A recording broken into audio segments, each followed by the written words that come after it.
out there. Hello, people. I doubt anybody's in here this fast, but hello to myself. You're ridiculous. Okay, everything's coming up. Good evening to the... Uh-oh, we got feedback. Yeah, it's not unmuted because I'm usually muted before we start. But that's fine. What happens? She's feeling herself because it's her birthday tomorrow. Woo woo! Happy birthday to Toshiba. Happy birthday to me. She's gonna do her invite and join in activities and etc. And I'm gonna try to get a little bit more comfortable here because we've got an interesting topic this evening.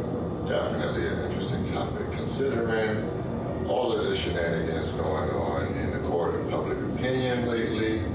And we just have a few questions for our audience that we're wondering how they will be responded to. Got a poll coming up where we're going to shed some insight into how the questions got responded to on that. And yeah, she's sending out some invites. Hopefully we'll have some people come in and join us this week. And if not, we're still going to...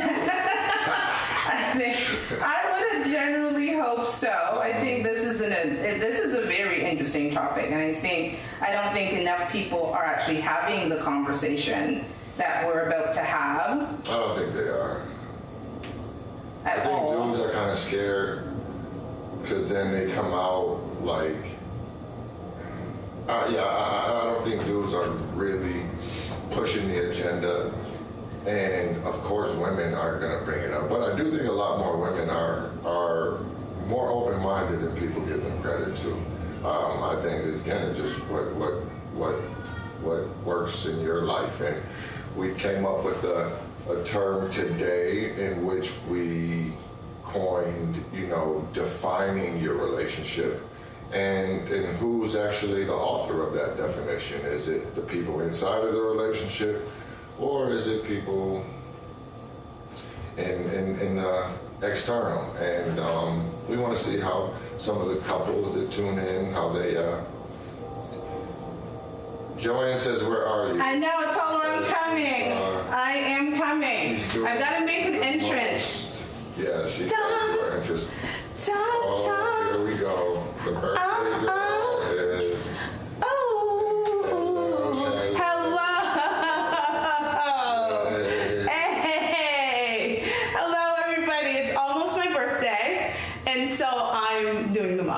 So, hi. Hello, everybody. So, if you don't know, it is my birthday tomorrow. I'm going to try not to be moving my hands a lot today because, yeah. I got a lot going on. And our creative director is on, so please tell me if I have moments. But we are going to be talking about monogamy today, girl. You know I'm be doing the most.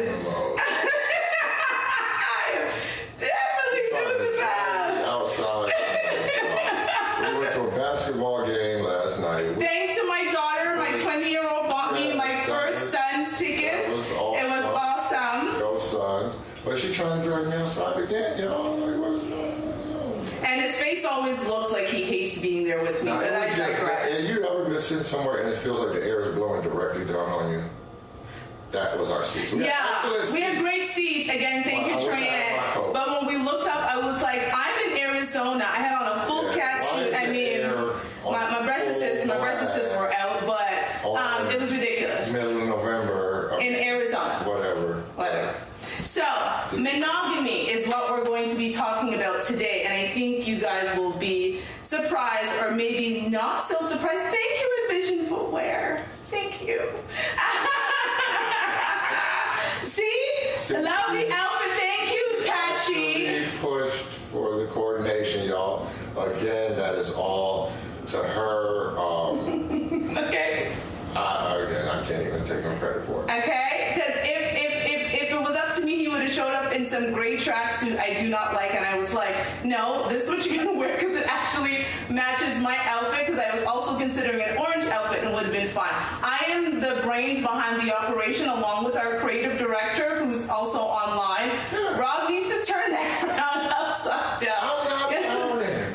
Okay, let's smile more. Oh my Lord. So, monogamy expectations versus reality will be the topic. We're going to wait a few moments because I think people are going to be surprised, or maybe not surprised, which one of us actually thinks monogamy is unrealistic and which one of us brings up some of the craziest topics when we have those deep conversations. So if anybody would like to join us, please, you just have to press the request to join button that usually comes on, because we really want to hear that, you know, I think, again, we're going to maybe shock a few people with some of the things that we say, but again, if we're changing the conversation around Black relationships and change the conversation around relationships as a whole, we need to stop making things taboo to talk about. It's funny how the world is happening around and everybody's like, oh my God, I can't believe they're doing that. Well, some parents aren't raising their kids right.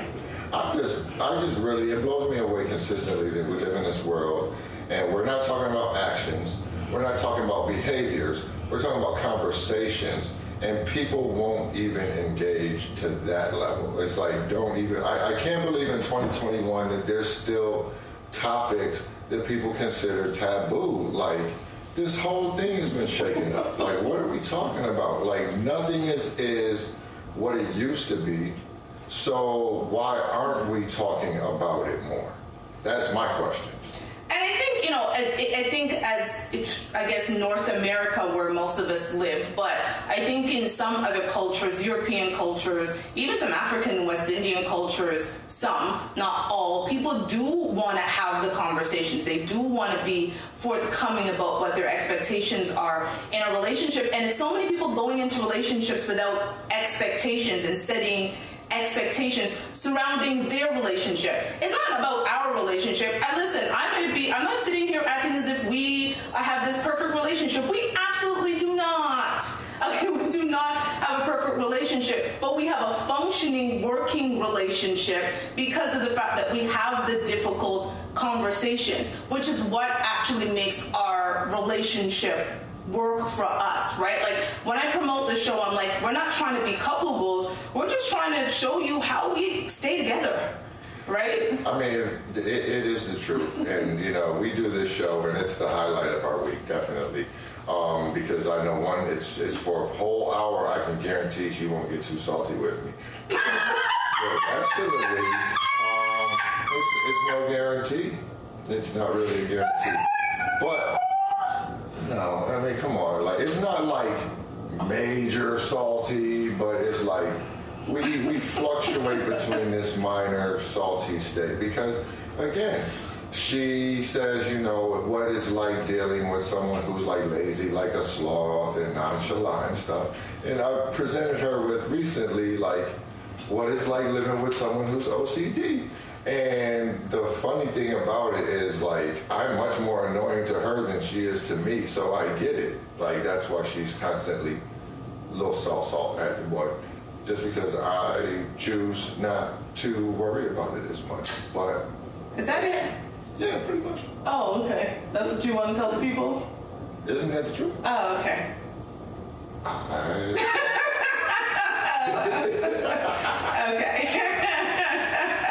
I know it is. No, I'm going to give it to him. I like things a particular way, and Rob is Rob. He's like a bull in a china shop, and therefore not salty. Okay, Patrickins, I'm done. You can literally move the salt shaker 6 inches to the left, and she'll look at you like, "Why did you do that?" It's annoying. Because he does it, I know he's doing on purpose, right? Like, I'll go into the spice cabinet and I know Rob moved the spice and put it in the wrong order because he knows it's going to be annoying. And that's when I'm like, Robert, like, our neighbors, I swear to God, our neighbor knows when I open the door and he's outside and I'm like, Robert. Women should not make it so easy for men to be annoying for them. Like, that's how men are down in Georgia. We enjoy it a little bit too much sometimes. Like, y'all bug the hell out of us women. Yeah. We're bored sometimes. It's just like, yeah, you know, like, Or a cat teasing a mouse or something like that. Okay. But she thinks she's a cat. That's the funny thing about it. Oh my God, do I? Not really. I don't know. I'm just talking. Exactly. If you really want to test her, move her snacks. Oh, the watermelon candy, she be about to slice my throat when I open it. So. And my plantain chips. That should be knowing about them snacks is when we roast. Sour Patch Kids, man, she would kill somebody about them things. Okay, I like what I like, and Rob likes to be annoying. So thank you everybody for joining. We are going to take a couple more minutes, but again, if you want to join us, it's an interesting conversation. We had a poll. The results were not surprising. One question I definitely knew most people were going to say no to. And it's funny because it's a question I said yes to. Rob and I make up the questions together. We actually answer the polls separately. So until I check, I actually don't know what he said, and he doesn't know what I said. And we actually disagreed on one of the polls this week, which was funny because we usually... It's semantics. It's semantics, but we usually pretty much... like the wording of the question. Okay, he didn't like the wording of the question. And maybe that's why most people responded the way they are, but the question is the question. I think everything comes with expectations. A job comes with expectations. So a relationship should come with expectations. And I think everything comes with strings attached. And I think for most people, they say, love is unconditional. Love is unconditional. There should be no conditions put on love. Everything has conditions. I'm sorry, that's just the reality. This is why the divorce rate is high, and people are filing with irreconcilable differences. I don't even know what an irreconcilable difference is. It just means the person who filed, which was likely the woman, wasn't happy. To me, that's what irreconcilable differences is, isn't it? It's not a real thing. I don't think... Because it's not based on... infidelity, which is actually on the divorce thing. It's like, I'm not happy, so I'm getting divorced. The term basically means you can't see eye to eye. That's pretty much the definition of irreconcilable differences, is you just can't get on the same page with this other person. So, I'm sure that sounds like a pretty good reason for the divorce. You just can, if she says up, you say down. If you say right, she says left. That's probably not a good marriage. Is that a reason in and of itself? I from the perspective, men will tend to stick in situations even when they're a little more difficult than they probably should be, out of whatever reasons. And I think it's just the natural perspective is the woman is the one who contemplates leaving. The woman is usually the one that leaves. The woman is usually the one who feels more dissatisfaction in the relationship. And let's talk about that a little bit. Maybe there might be some things that you guys could do or that she could do to remedy that. I don't know. I just like to talk about it. And I think that's the thing. There are a lot of people who, believe it or not, they're talking in the relationship, they're actually not communicating. And there's a difference, right? You can talk in a relationship, you can be talking a lot of nonsense. Communicating is actually dealing with the hard realities. We call this show Fuck Your Feelings for a reason, because there are very much times, and I know I had a very hard conversation with Robert just yesterday, and he had to be reminded of the name of the show, right? Because that is a theme in our relationship. We have conversations that if you were on the fly on the wall, you'd be like, clutch my pearls.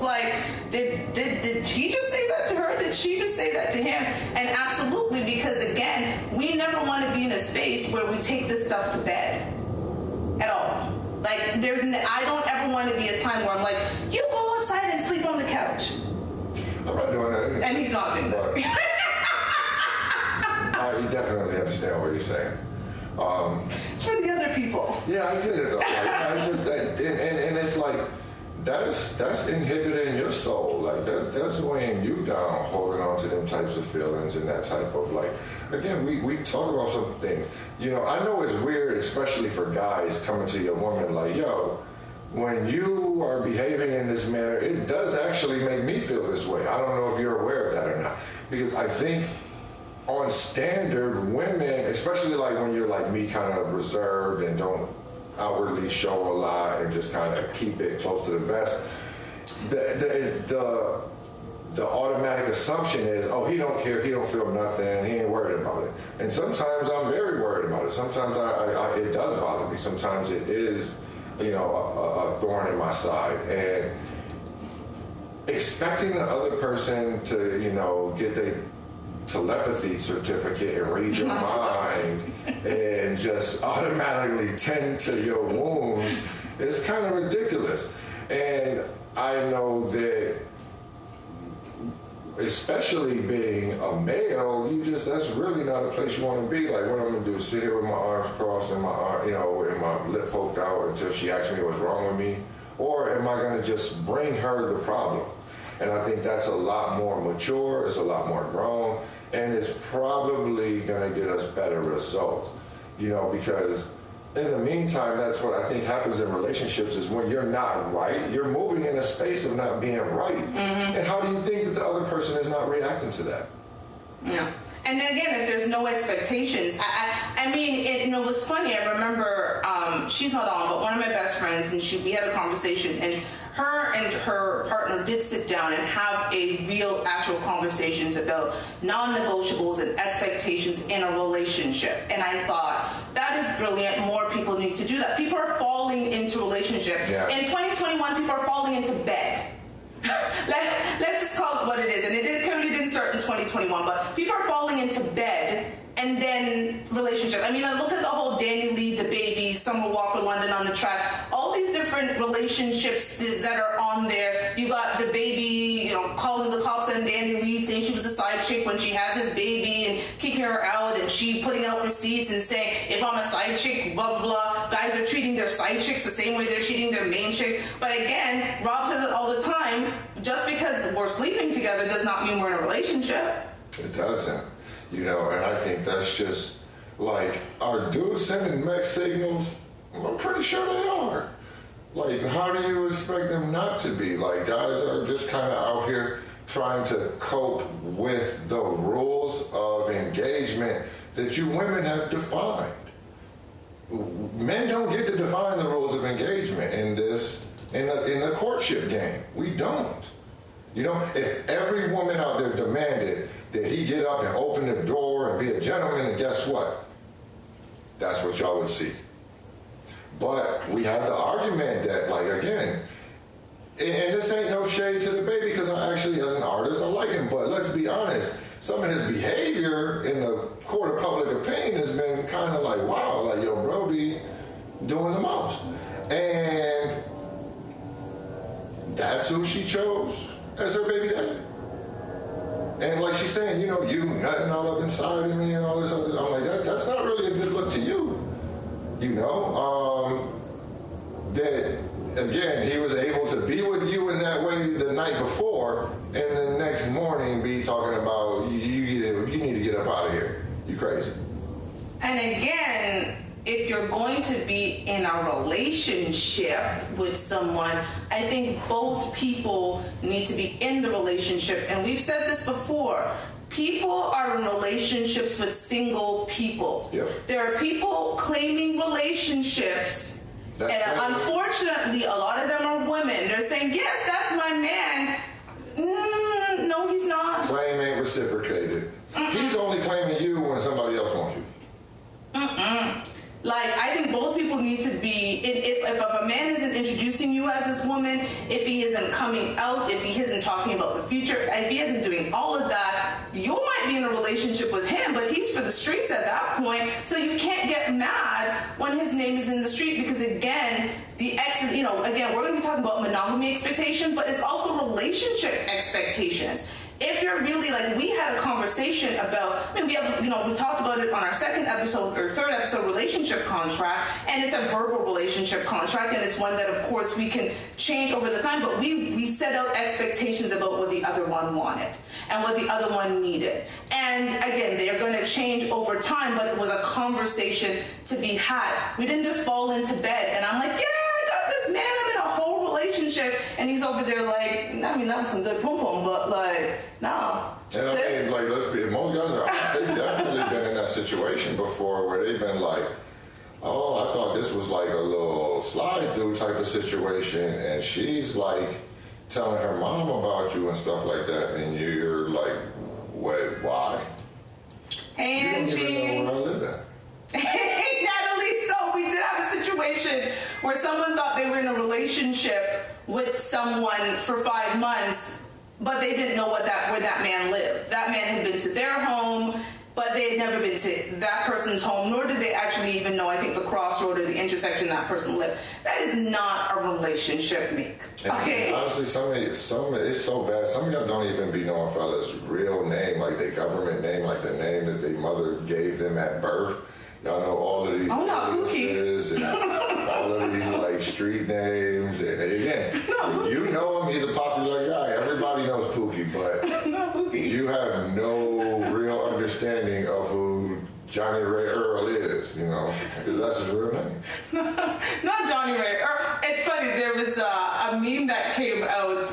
Actually, I think it was a little skit, and it was Julie from Julie Mango, and she was talking about Jamaican people. How Jamaican people often go to funerals, and at the funeral on the program is the first time they actually know the person's name. Yeah. Okay. Well, I hope they weren't dating that person. I just hope they wasn't dating them.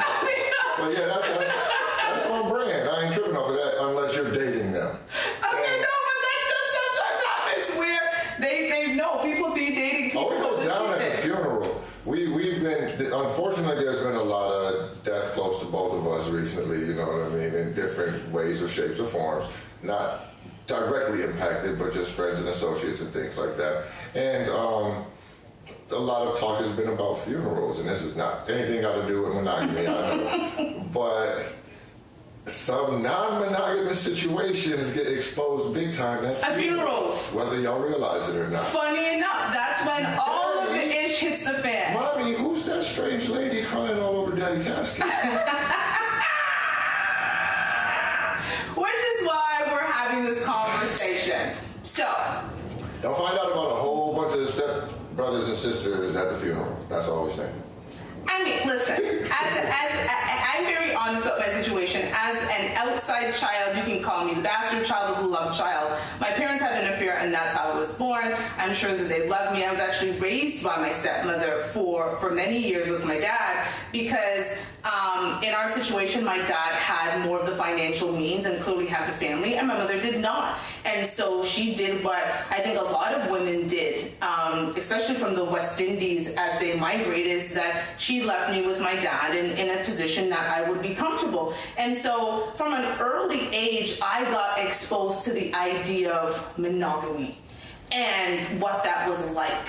And of course, you know, it's tough as a child understanding that your birth caused hurt to someone else. And, you know, it made me probably form a lot of the opinions I formed in my life about what I want my relationship to be, how honest I want that to be, you know, family secrets. And it was funny, I was in Jamaica right before the pandemic, and I was with my stepmom and my two sisters and my stepsister.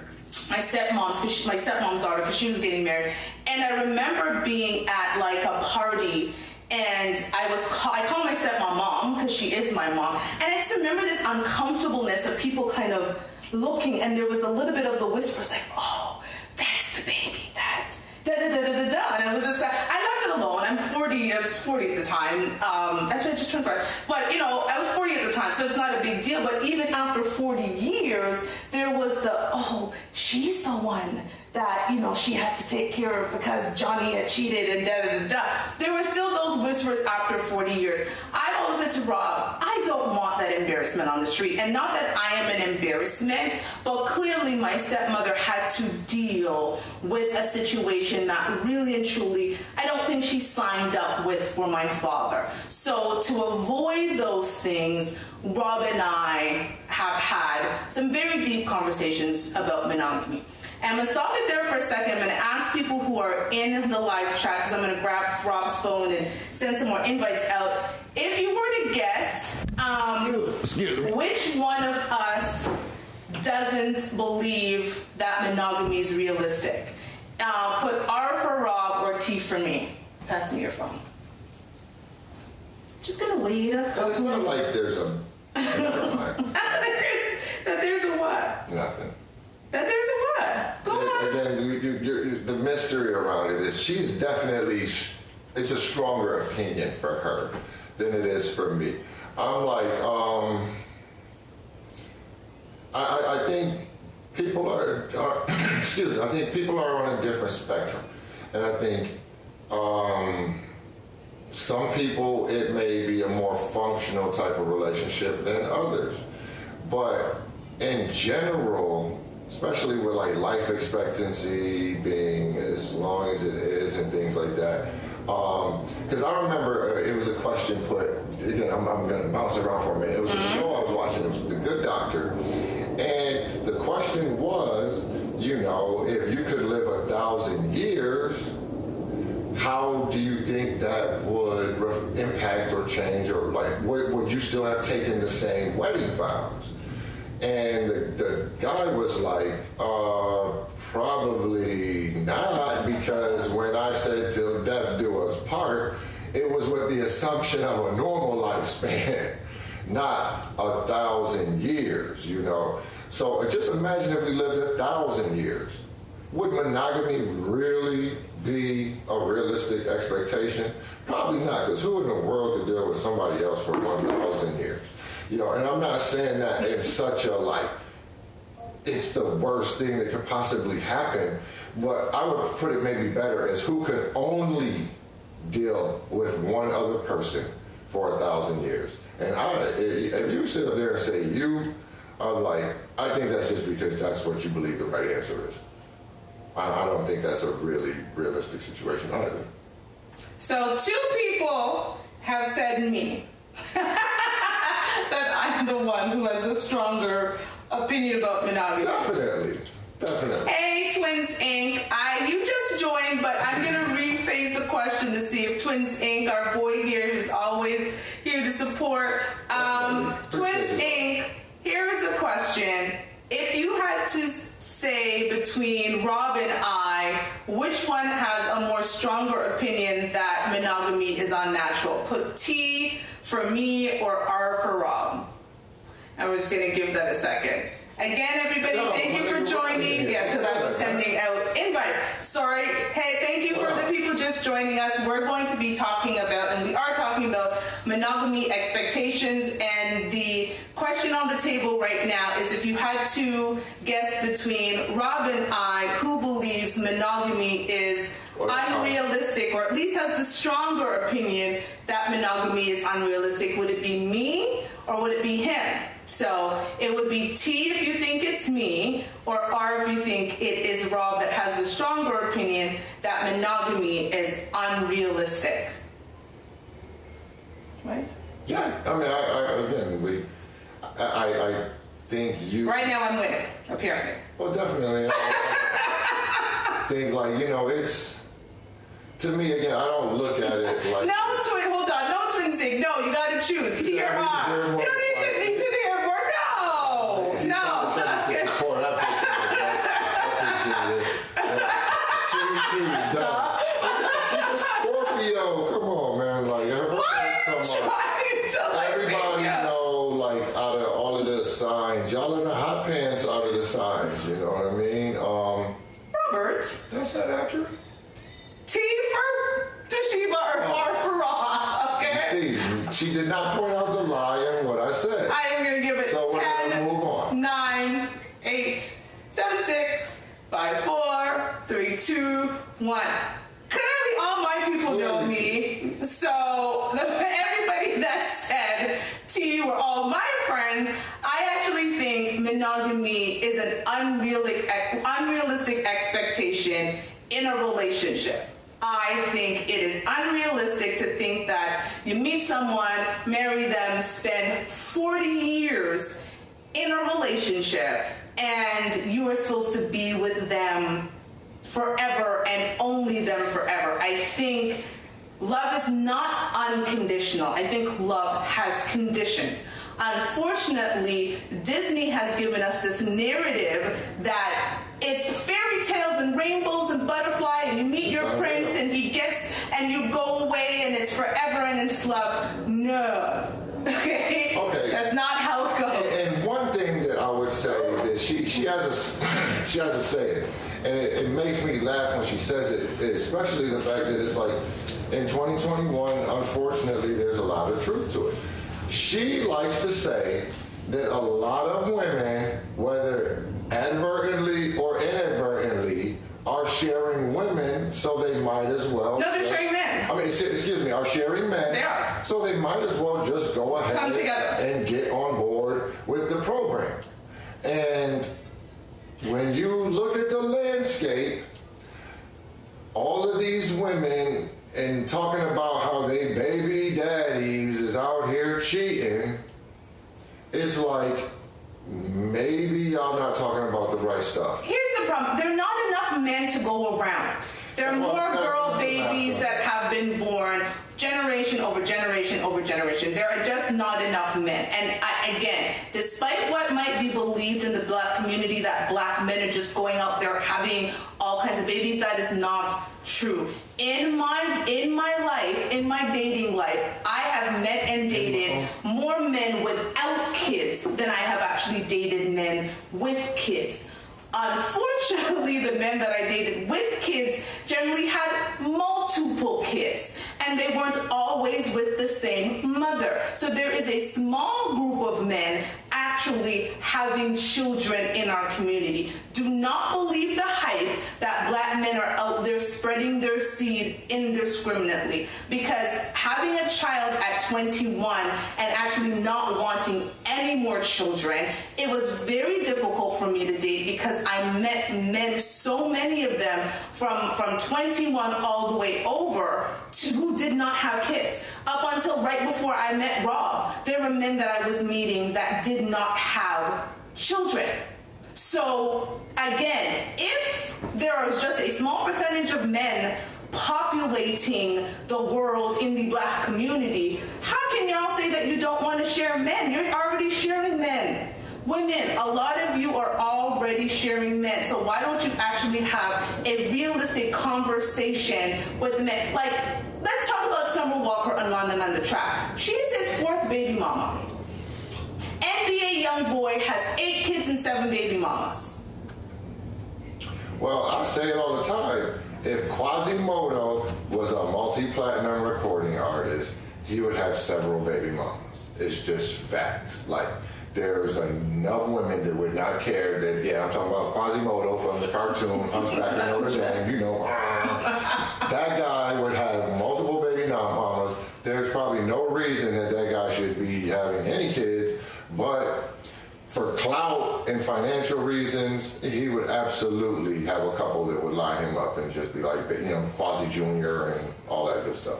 So you can tell me otherwise. I think I'm going to read some of these poll results as people come in. And I went in on one of the questions and I'm going to talk a lot about that question, because I thought it was interesting, and I'm not surprised how it went, but I thought it was interesting. So I had 5 questions on this week's poll, and the first question is monogamy outdated? It was 50-50, 50% yes, 50% no. Number 2 is monogamy realistic or unrealistic? 38% said it was realistic, 62% said it was unrealistic. The next question is monogamy a deal breaker in your relationship? 43% of people said yes, 57% of people said no. Number five, which I'm going to skip one, so it's number 4. Does your partner know all of your fantasies? 43% said yes, 57% said no.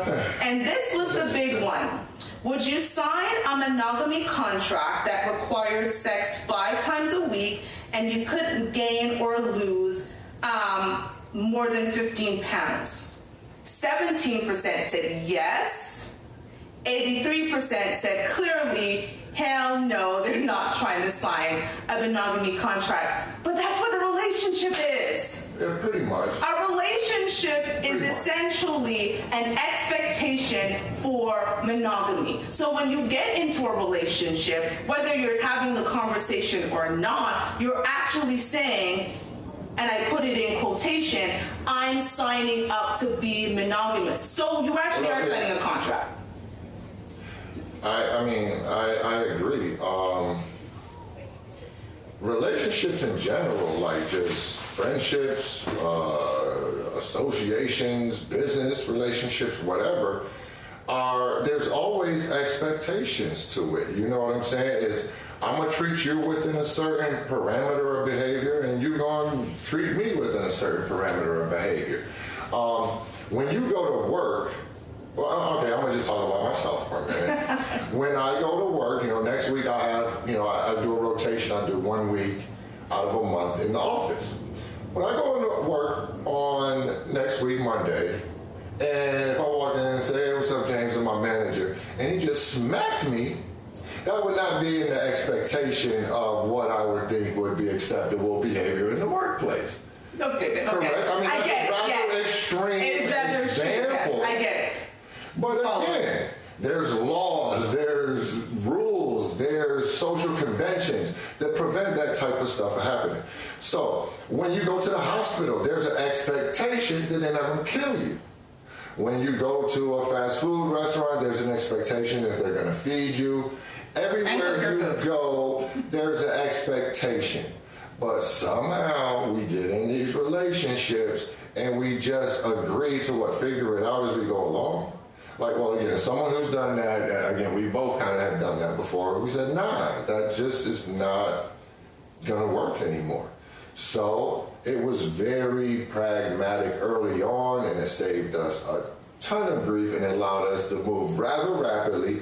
And that's why we're on the show talking like we are some type of gurus, which we're not. Nobody's saying none of that. Again, we're just trying to change some of these conversations, trying to get people to talk a little bit differently and maybe have better relationships just because you're getting stuff off of your chest. And you should be able to be in a place where you can get your stuff off your chest without your partner huffing and puffing like, I can't believe you thought that, or you said that, or like, nah, fuck your feelings. So shout out to the people who just joined, like Hustle, Jay Pittman, Big Homie, Renee 42, and Naturally Fair. Thank you for everybody who has just joined us. Again, if you don't know, we're talking about monogamy expectations. And I'd be curious to know, of the people that are online, have any of you that are currently in a relationship, in marriage, otherwise, or in previous relationships, actually sat down with your partner and talked to them about the expectations of not just monogamy in a relationship, but sex in a relationship? Anyone? I'm just going to stay silent for a second because I'd be curious to know if anybody.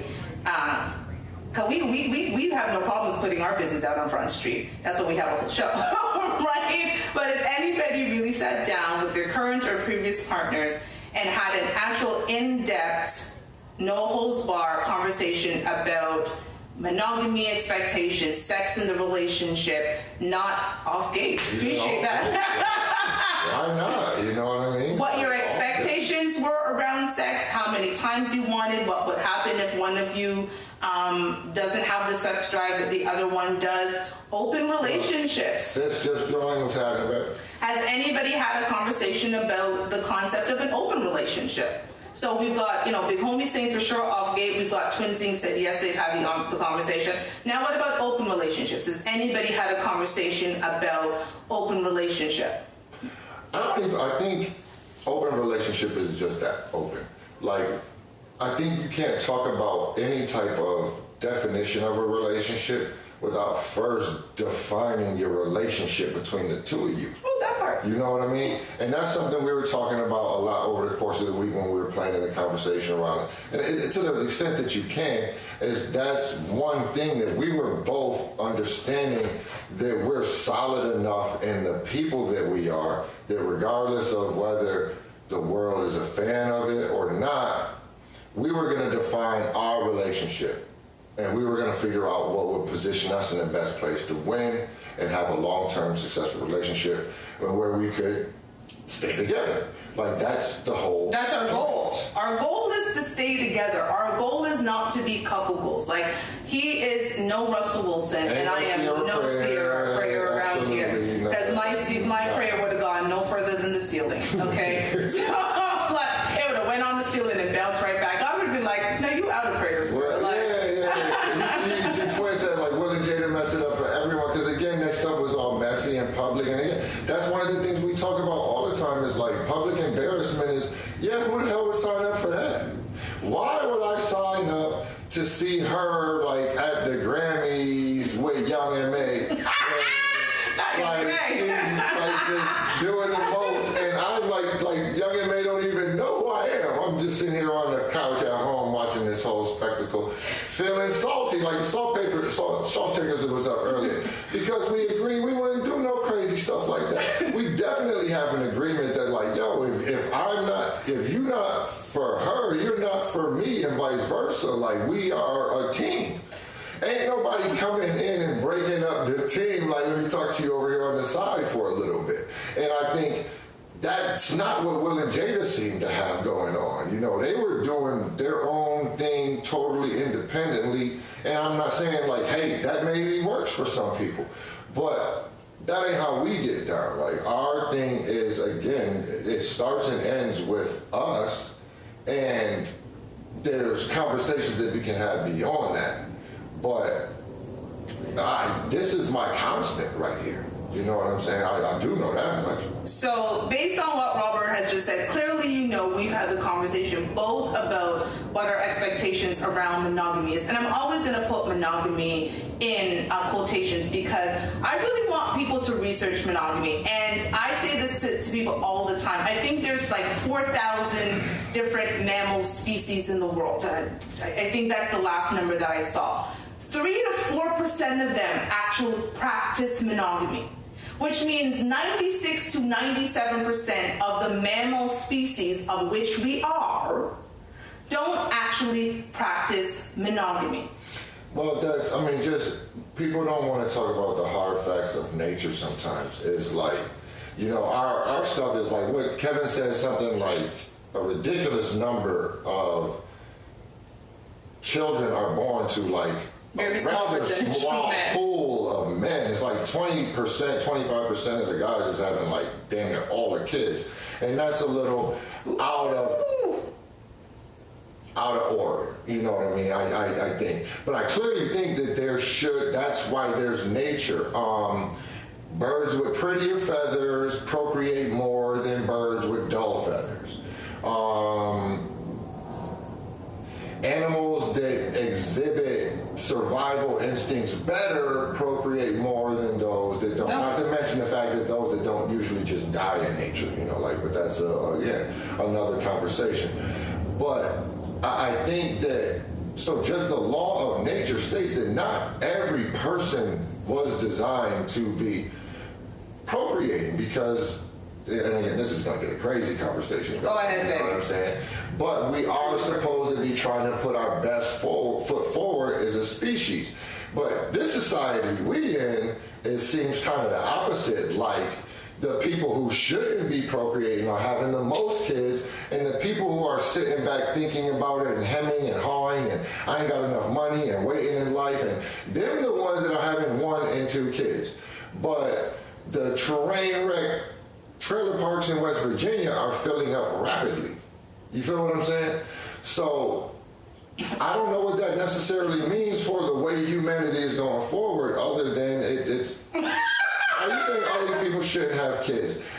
I'm not. Ugly, smart people can have all the kids they want, but ugly, dumb people should not have no babies. I'm sorry. I did say that on camera.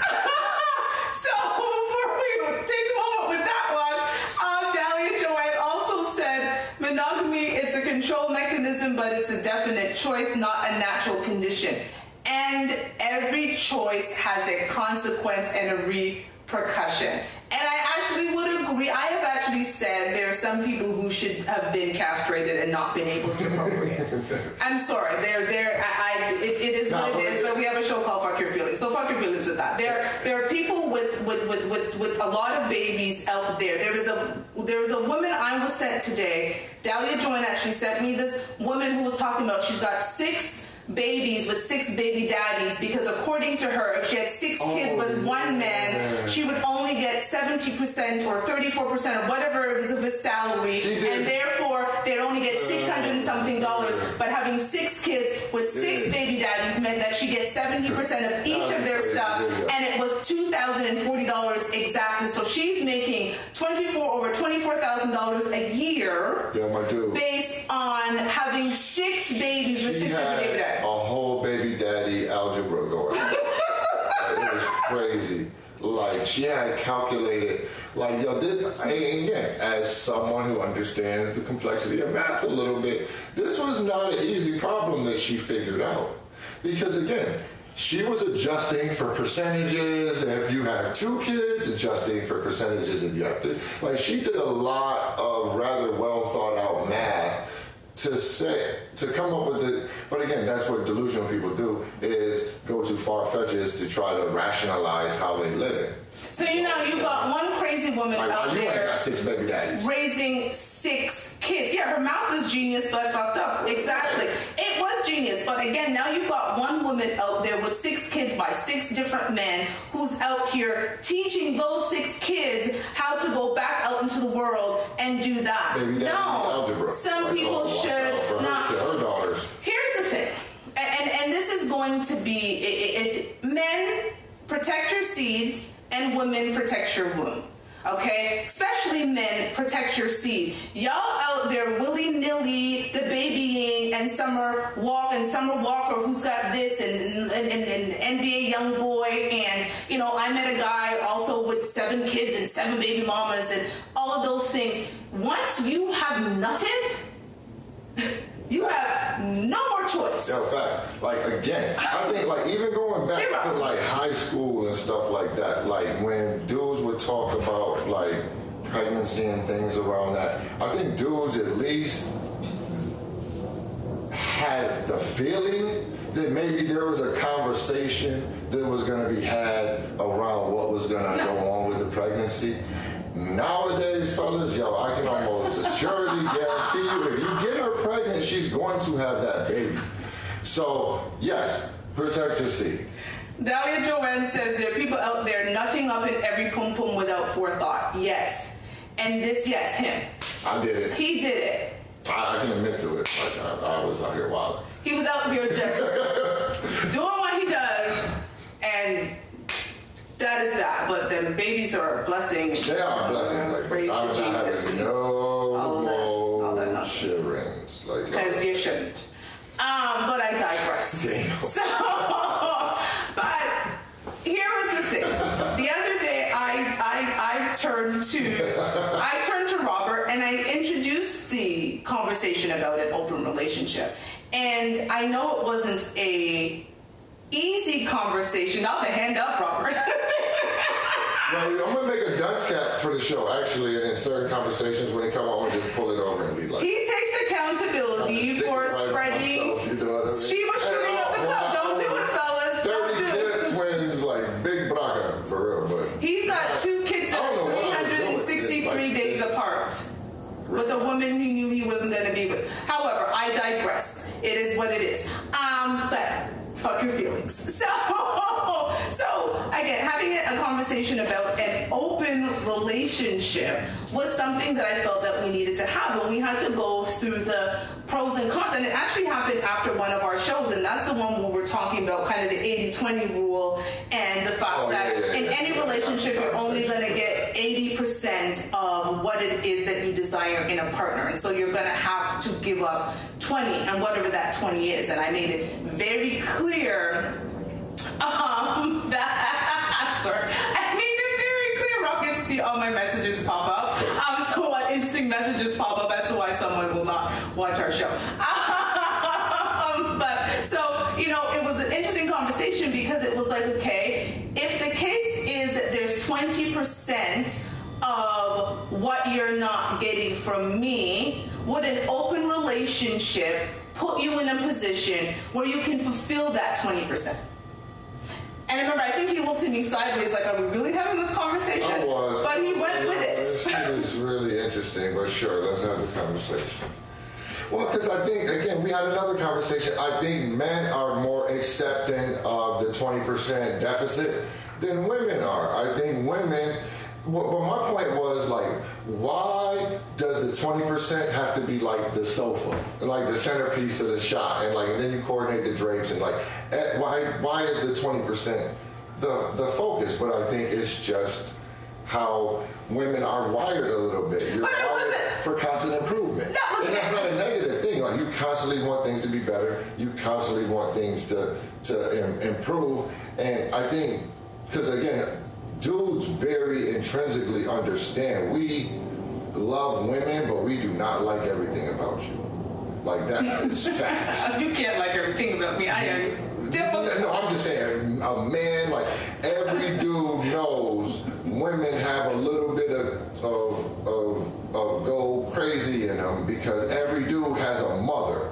You know what I'm saying? And every dude that's seen his mom snap in a way where you're like, yeah, if y'all know her like I know her, you'd be like, whew, you know? So we just kind of accept it, in my opinion. I think y'all struggle with it a little bit more because you don't.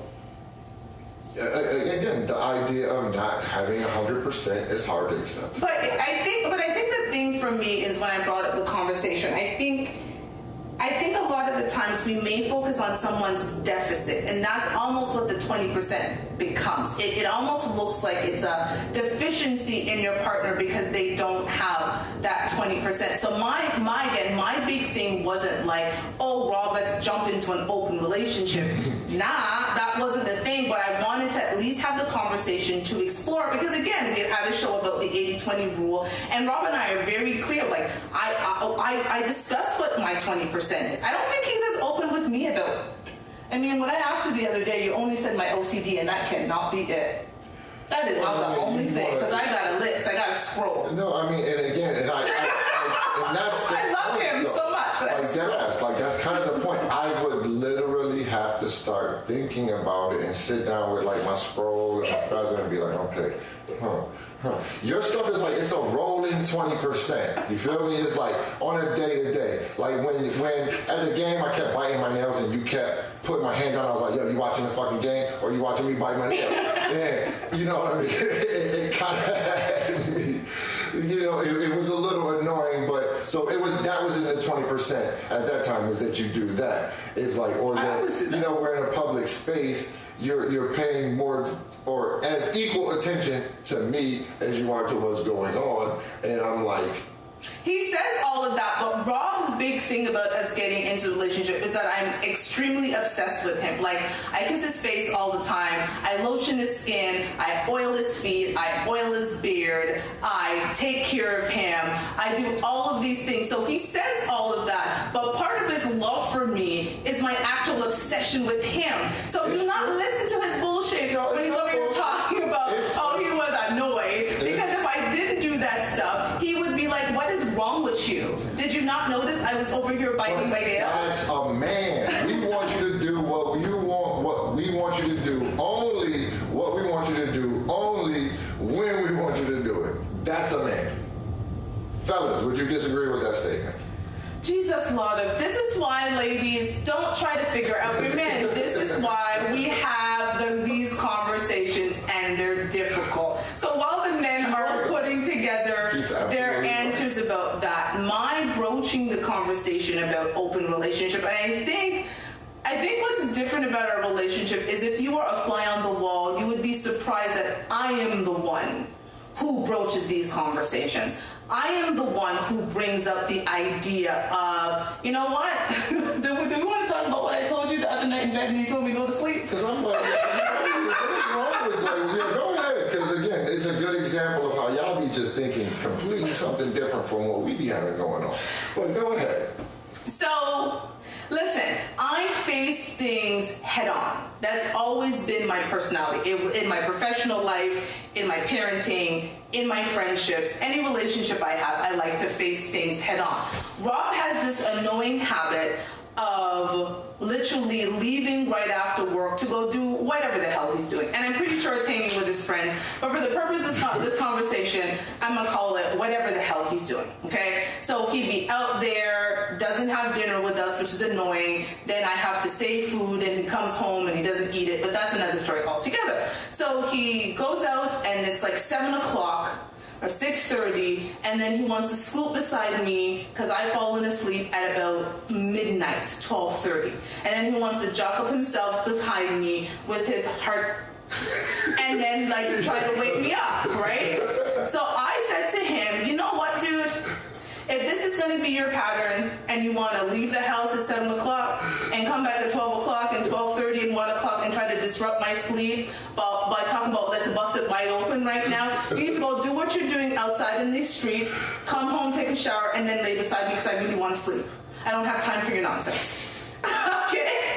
And he told me I need to go to sleep. Like, go to sleep. Like, where's all this coming from? Like, why? And I know, but some people are like, what in the hell is wrong with her? Man, why when your man leaves the house, and I get into why he's even more frustrated a little later, but why when he leaves the house do you imagine that there's like a freaking festival going on the minute he walks out the door, that it's just, sometimes it's just to go, like, again, right now it's just her, me, and my daughter.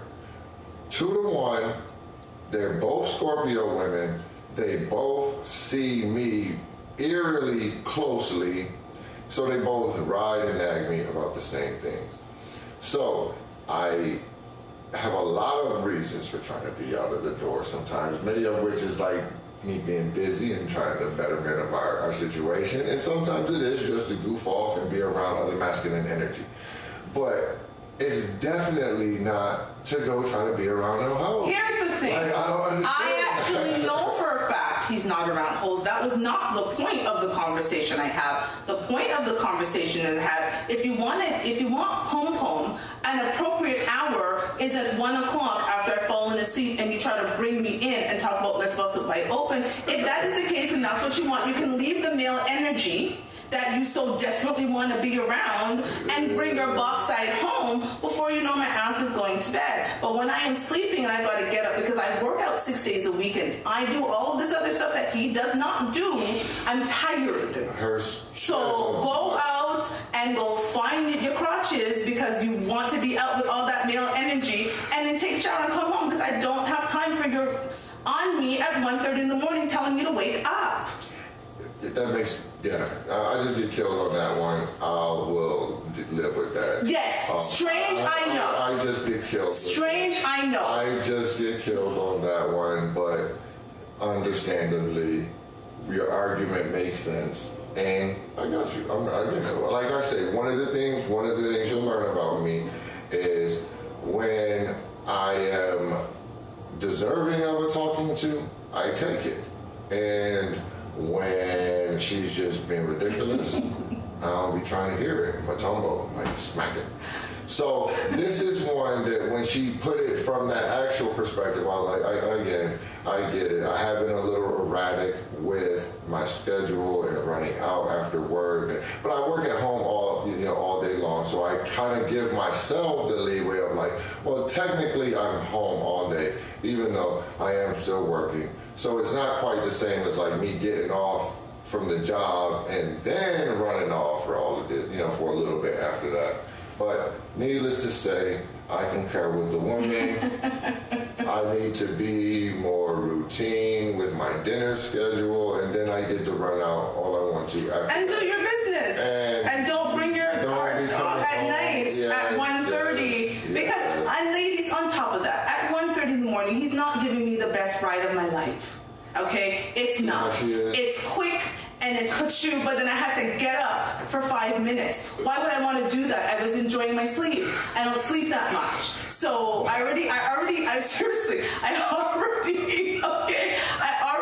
don't sleep well. I actually don't sleep well when he's not in the bed with me. So I've kind of had a toss and turning night. Then usually by the time he gets home is when I'm like finally gotten to that point. You get to that point where you're in that sleep. Then he comes in, grabs me, rubs up himself against me. He's not about to give me the best of his life. So why am I waking up for that? She's highlighting the actual. Who wants to wake up for 2 to 5 minutes scenario jams? It's 2 to 5 minutes. Jesus. I love you to death. You are wonderful. I have no problem sharing you. I have no problems having an audience. But at 1:30 in the morning, after he's had all this male energy and doing whatever men do when men are out, he don't have the type of energy that I need for the rounds that I want to put in. So no, my bauxite is not going to wake up. So he should go find his bauxite outside, and then he can do what I want.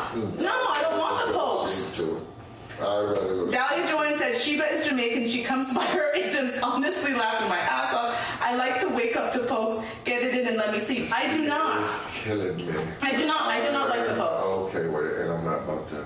Not 5 days a week. I look at one, 2 day a week. Yeah, but when you like, it's after the show, I don't even know if he's gonna stick around. Like after the show closes, he might be gone and then be gone till 2 o'clock in the morning. Like that's what I deal with. Oh. So why would I want to wake up to a stroke? What I would hope not with my birthday, because you would be castrated.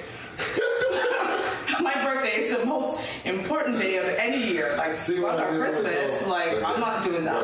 Fuck your feelings is the name of the show. Again, I am definitely not about to do a Kanye and hop up and storm off like she's trying to play me. But we have these conversations. This isn't new. Thank you. Actually, we have worse conversations. I definitely give her the business about certain things, but I think that just naturally dynamic, and especially in front, she can be harder on me than I get to be on her from a certain perspective, because like that's just natural to me. Like look, unless something tragic happens, I don't think you can beat me up. No, and I don't intend to. Like exactly. So why the Zach Stacy video. Oh my God. Have y'all seen that craziness? Have you guys seen the Zach Stacy video? It's totally disgusting. Actually, it may not be something for people to watch. I'm just one of the people that I think no matter what, a woman should not get the same response from a man that another man would. You know what I'm saying? Like that explosive anger, like flying off the handle type of masculine energy. That is reserved for other men. You should never be flying off of the handle, seeing red in your eyes, going crazy towards a female. That's that's Clearly Dahlia Joanne has seen the Zach Stacy video. That was crazy. He obviously got some CTE stuff going on, but again, that's what I'm saying. Like a woman should never get that type of energy ever. Whether it's in a conversation, whether it's physically, whether it's emotionally, like her getting upset and lashing out on me is different than me getting upset and lashing out on her. But I think some of these new age dudes don't agree with that. And that's why I'm kind of saying that the way that I we got to be done with him. But again, it was also about relationship expectations. Again, expectations. You have to define your own relationship.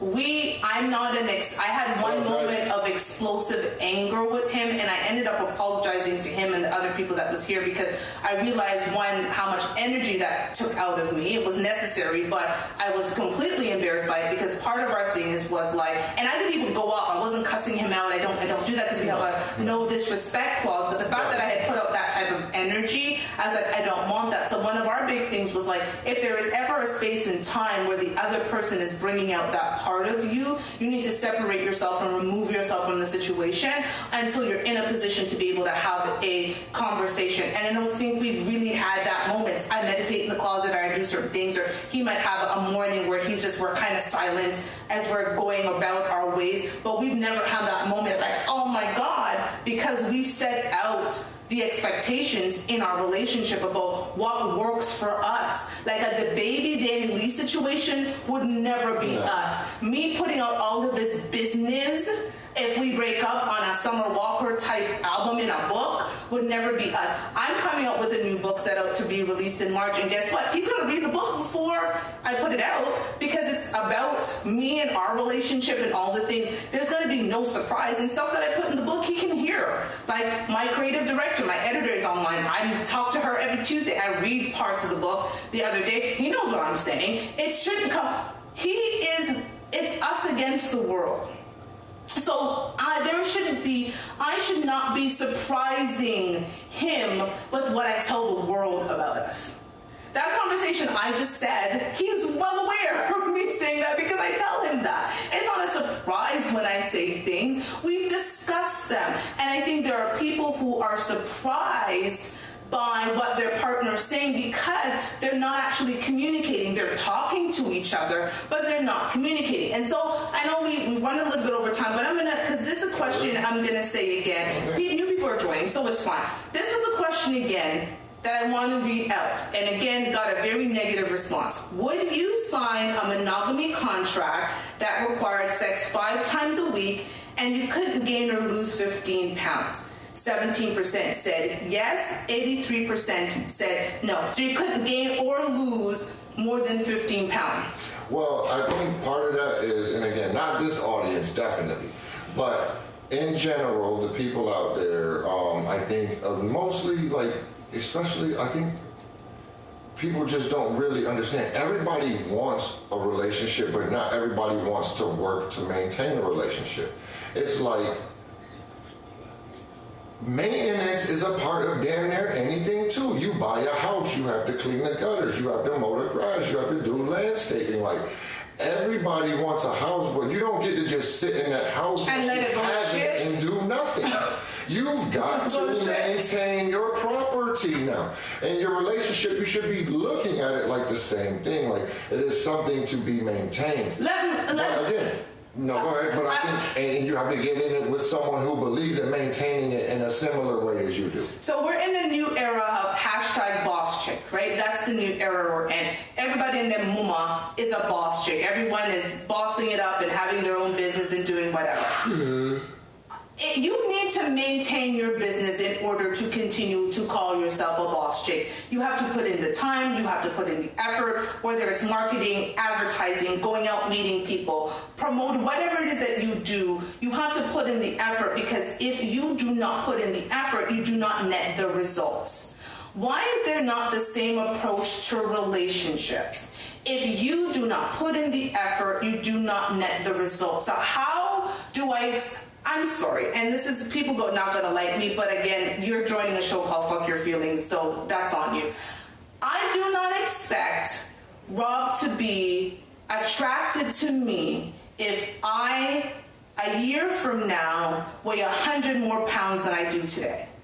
I actually don't even expect him to be attracted to me if I gain 40 more pounds with no excuse. There is no thyroid issue. It was just me getting comfortable and becoming lazy. We have this idea that love, again, is unconditional. No love comes with conditions. A job comes with conditions. You no longer perform well at a job, you get fired. So why do we think that someone is supposed to sign up with you for life, and you get to change the parameters as you choose? So I get to change and say, you know what? I used to be a girl that works out 6 days a week and watch what she ate and did all of that. I have no reason, no medical condition, no other reason, but you know what? I think Rob should just love me anyway, so I'm just going to stop doing that.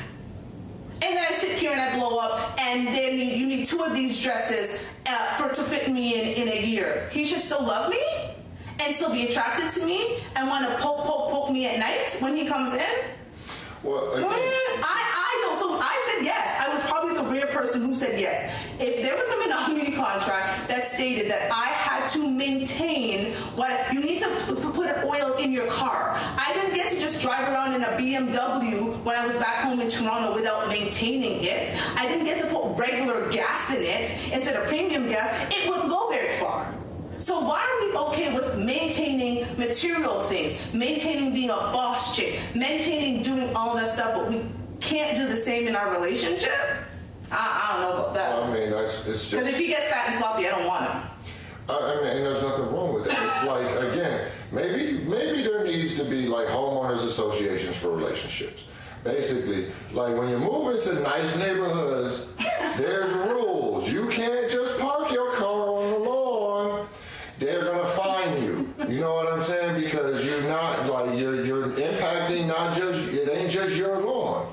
Like, so that attitude of like, again, when you buy a house, you now have to maintain it. If you don't clean your gutters, you're gonna get fined. If you don't cut your grass, you're gonna get fined. If you don't clean your pool, you're gonna get fined. There's this list of things that the neighborhood defines that you have to adhere to in order to move into the neighborhood. So when you're like, oh, my dream neighborhood is such and such and such, and you move in, you haven't arrived. My coach used to say that all the time, like, it's not an Olympic moment, you're not done. You know, you still have to maintain this nice home that you've strove your whole life to attain. So what, you're gonna just move in, close the door, and not ever do anything to this beautiful property that you just bought? I think that's that makes ridiculous. no sense.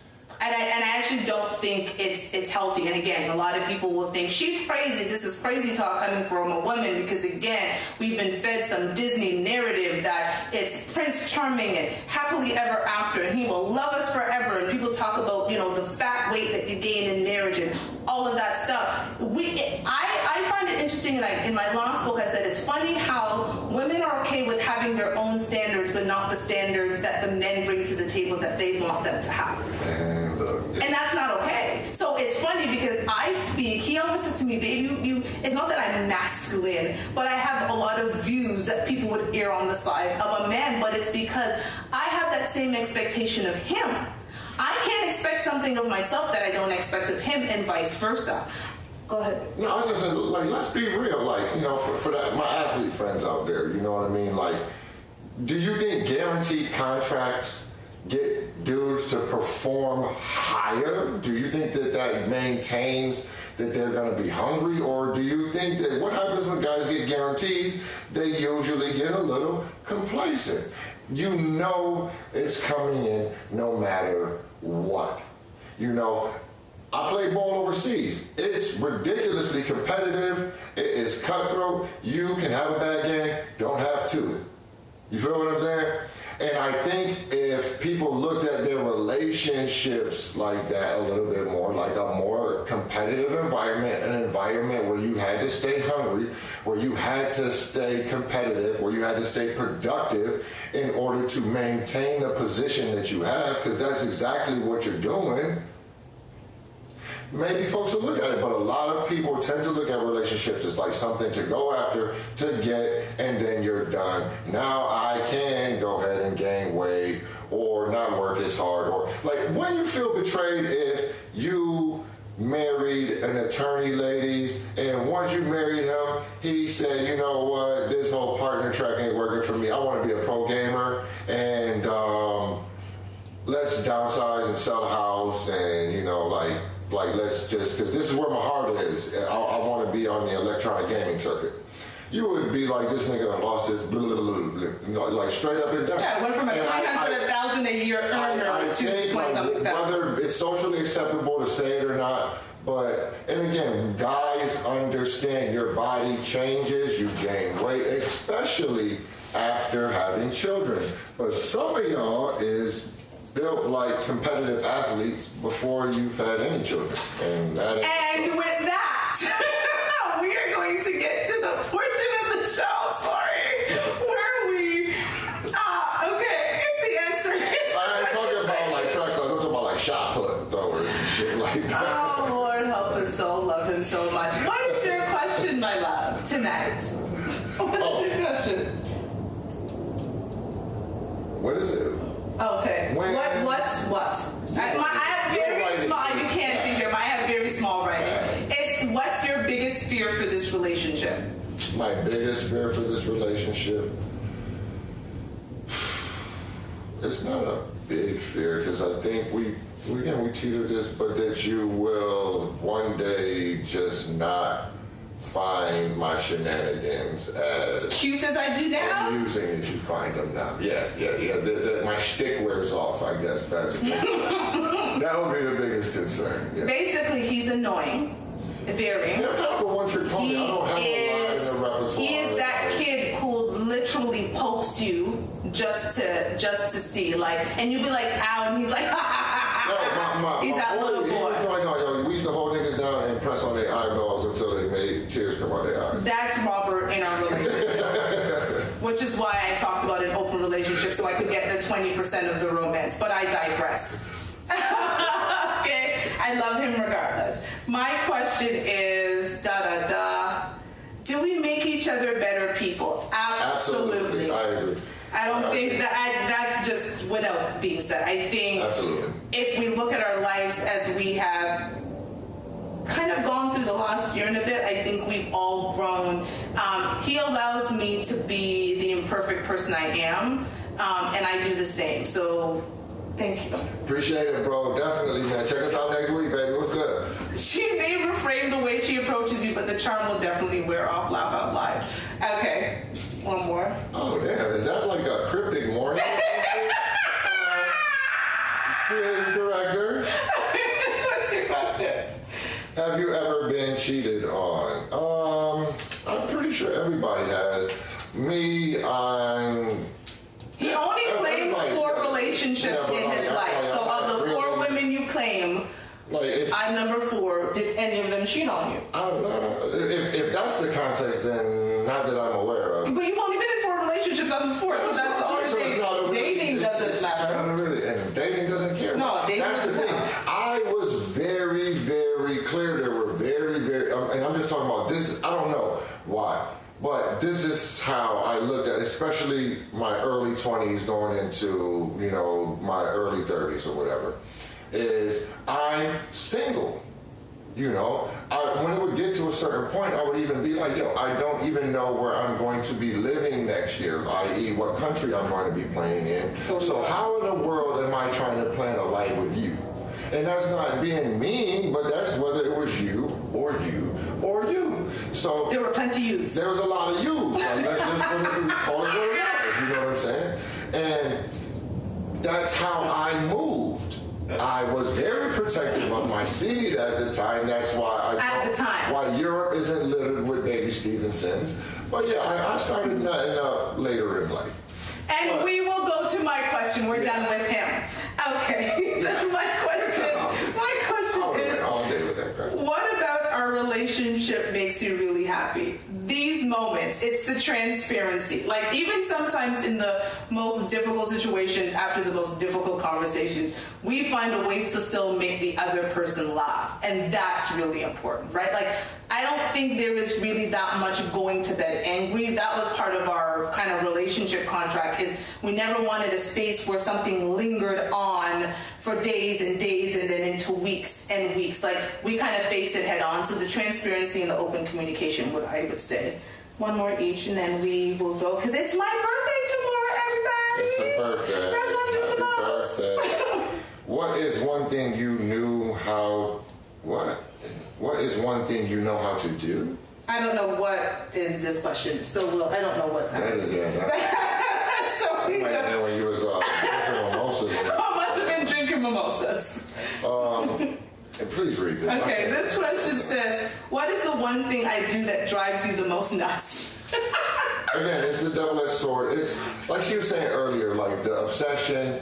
It irks me, but when she's mad at me, she doesn't pay me no attention, and then I'm like, why aren't you being obsessed with me? Like, what's going on? So it's definitely a double-edged sword, but what she does that bothers me the most, I would say, is just watches me like an eagle. I do not watch you like an eagle. Stop that. Don't lie to these people. You think I'm sitting here like... I've got way more things to do than that. Stop that. How do I watch you like an eagle?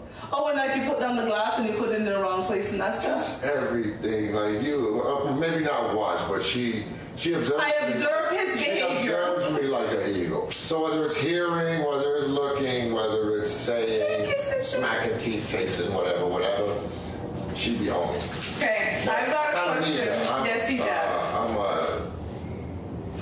Yeah. Oh my sister just joined. I don't know if I want to answer this question. How old were you when you lost your virginity? Next question. Just joking. I was 16. It was my very first boyfriend, and we were together for 2.5 years. And that's all y'all need to know. This is the last question. We'll both answer it. So. What is it? My sister just joined. I don't know what I answered this one. I'm just joking, sis. I'll apologize now. I'll apologize right now. Go on and just read the question. What is the one thing you change about our sex life? Again, she was giving y'all the business earlier. I am not a sex machine. I am not a sex toy. This woman is a savage. Let's just leave it at that. And again, I'm a Taurus. I'm known for being potent. But I can't keep up with her. Like, man, I'm gonna call it real. And it's a weird problem to have. But it's one I'm working through. Y'all help me. We're setting up a GoFundMe for my therapy sessions. Because it's a lot to work through. It is. I'm sorry. Okay, so not a sex toy though. I really ain't. It is accurate.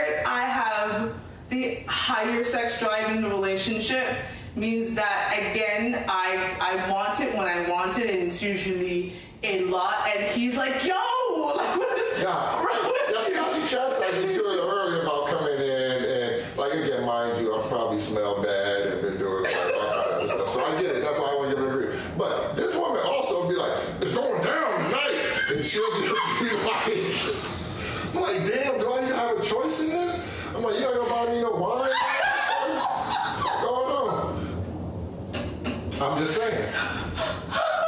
Okay, so again, I happen to have the higher sex drive in the relationship, which It's I get. weird, bro. It is a bit, and the problem with Rob, again, being a former athlete who was, again, going out there and doing what he does out in them streets, meeting me and me being like, let's do it. I'm on it. Let's go. Like, anywhere, anytime, blah, blah, blah, blah, blah. Except when he comes in after being with his friends, smelling like a man, and wants to poke me in the middle of the night. Ain't about that, because I don't want 2 minutes, but I digress. What did Joanna say? This is common in your 40s for whom? Women usually come into their own at this age. Men's testosterone levels drop at this time. So I need to get you some Irish mosh. We need to get you some peanut punch. We need to get you all of these different things. Not only on top of that, men value their time differently in their 40s, and they don't want to be sex machines. This is why I talk about having an open relationship. Thank you. Like, she needs a girlfriend or something. I'm just saying. Young and May, if you're out there, hey. And that is the end of the show. Unless anybody has any questions they'd like to ask us, please, we are asking that if you want to join and be a part of this discussion, please let us know. Do not be afraid. Again, we are changing the conversation around Black relationships one show at a time, and we want you to be a part of this journey. So hit us up. Let us know what topics you want to talk about if you want to join the show. If you disagree with the things that we're talking about, we want to hear that too. This is just our world, our life, and our way of staying together, and we want that for all Black relationships around the world. More staying together than hashtag couple goals that don't ever go anywhere. And please, if you've got girlfriends that all they do is date future type men, stop telling them to say Sierra's prayer. That prayer ain't going no further. You cannot be dating futures and be doing Sierra's prayer talking about you want a Russell Wilson. So y'all women need to stop it, okay? Because futures and Russell Wilson are two different men. Same men, same results, no matter the prayer. And some of your girlfriends are not Sierra, they're Lizzo, so stop it. Good night. I am God. This is my birthday outfit I needed everybody to see. Oh, yes. It's my birthday tomorrow. Thank you so much. Oh, well, that was all a bit sarcastic. No, Say it again. Okay, happy birthday to me. It was legit. Thank you, everybody. Thank you for joining us. We will see you next week. Namaste. Good night. Bye. So she know I don't want to take pictures afterwards. That's really what the issue is. Shush up.